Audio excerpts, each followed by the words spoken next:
ఎవరైతే ఇవాళ కేసీఆర్ గారిని దూషించి ఏదో 4 మాటలు కేసీఆర్ గారిని పైశాచిక ఆనందం పొందే ముఖ్యమంత్రి ఉన్నాడో పాపం ఆయనకు ఐడెంటిటీ క్రైసిస్ ఉన్నది. ఐడెంటిటీ క్రైసిస్ అంటే ఆంగ్లం ఎక్కువైపోయింది.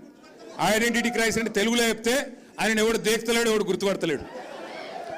నిన్నటికి నిన్న ఎక్కడనో కాదు, నిన్న ఇక్కడ శంషాబాద్ దగ్గర ఏదో రిబ్బన్ కటింగ్ ప్రోగ్రామ్ పోయింది. మనం తెచ్చిన కంపెనీ మన టీ హబ్లో పుట్టిన కంపెనీ అది. ఆ టీ హబ్లో పుట్టిన కంపెనీ పెద్దగా అయింది, పెద్దగా అంతరిక్షంలోకి రాకెట్లు పంపుతున్నది. ఇక రిబ్బన్ కట్ చేయవా రేవంత్ రెడ్డిని నేను పిలిచినారు. మనం గట్టినవన్నీ కడితే ఈయన పోయి రిబ్బన్లు కట్ చేస్తున్నాడు, అంతే కదా, ఏముంది చేసింది ఇప్పటిదాకా. పిలిచినారు, పోయినాడు.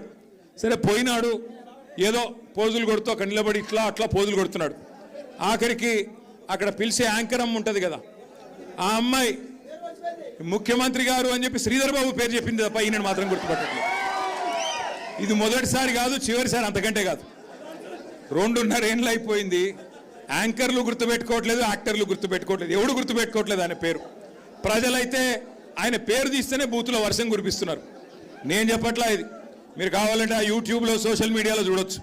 ఎవరన్నా పోయి ఆయన ఎవరు ఉండే ఆయన పేరేంది అనగానే ఆయన పేరు చెప్పకు, ముఖం తిప్పుకుంటున్నారు.